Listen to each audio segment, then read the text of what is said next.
मोहनपुर बुखास्टिनी गामसा कुप्रा हाती कताल चेंगजांगनानि थांगै दङ टिटिएडिसिनि इएम रोनियल देबरमा बाय मन्त्री रतनलाल नाथ थांगै हातिनि फालनक रक सुवै तबो जाखा दाक्ति दाक्तिनो सामुंरक चेंगजांगनाय हिनिबो सावै खनारिका कक्थमनि बिस्कांग जयावै नाय तंग्रि नक बादिउसनि मांक्लिवो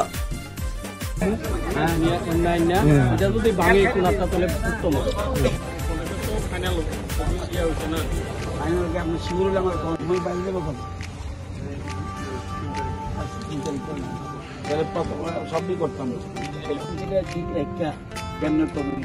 স্যার একটু আমি ঠিক করাবো কারণ এটার মধ্যে ছাগল টাগল দিতে পারি এটা বন্ধ করলে এটা ব্যবহার আমরা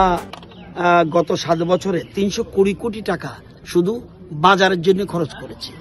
এবং আমরা চিন্তা করছি এই বছরও প্রত্যেক এলাকার বিধায়ককে আমরা কথা বলেছি আপনার এলাকায় শুধুমাত্র গ্রামাঞ্চলে শহর না আমি এগ্রিকালচার ডিপার্টমেন্টের মন্ত্রী আমি শহরের মন্ত্রী না আমি হলাম কৃষি মন্ত্রী সুতরাং কৃষিকাজের ডেভেলপমেন্টের জন্যই যেসব জায়গায় কৃষি এলাকা আছে সেই মার্কেটগুলিকে আমরা ডেভেলপ করার চেষ্টা করছি আরবানের যেটা করবে আরবান দপ্তর আছে তারা করছে তো আমরা প্রত্যেক বিধানসভা কেন্দ্রে একটা মার্কেট প্রতি বছর করার প্ল্যান করছি আধুনিক করে এই বাজারটাকেও এটা চিহ্নিত করেছে এর আগের বছর লেফুঙ্গা অলরেডি এবং এর আগের বছর গামছা কোবরা হয়েছে তো অবিচরণ হয়েছে তো এই কাজটা করার জন্য আজকে বাজার কমিটি এই এলাকার যিনি এক্সিকিউটিভ মেম্বার আমাদের এডিসি রুনেল দেববর্মা উনি আছে বিএসসির চেয়ারম্যান আছে রণবীর দেববর্মা আমাদের চিফ ইঞ্জিনিয়ার এগ্রিকালচার আছে আমাদের chief engineer executive engineer agriculture আছে সবাইকে নিয়ে এবং অন্যান্য যারা আধিকারিক আছে তাদেরকে নিয়ে জায়গা দেখতে এসেছি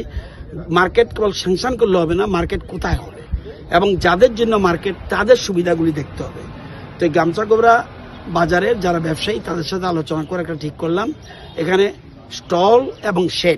শেডটা মোস্ট ইম্পর্টেন্ট কারণ কৃষকরা সবজি নিয়ে আসবে কৃষকরা মাছ নিয়ে আসবে কৃষকরা মাংস নিয়ে বিক্রি করতে আসবে তাদের জন্য শেডের দরকার সবটা মিলিয়ে একদিকে বেকাররা যেন স্টল পায় আবার অপরদিকে কৃষকরা যেন তাদের সবজি উৎপাদিত ফসল বিক্রি করতে পারে এই জন্য এই বাজারটাকে আমরা চুজ করেছি এর মধ্যেই আমরা প্রস্তাব পাঠিয়ে দেব স্যাংশনের জন্য তারপরে ধীরে ধীরে সবটা কাজ শুরু হবে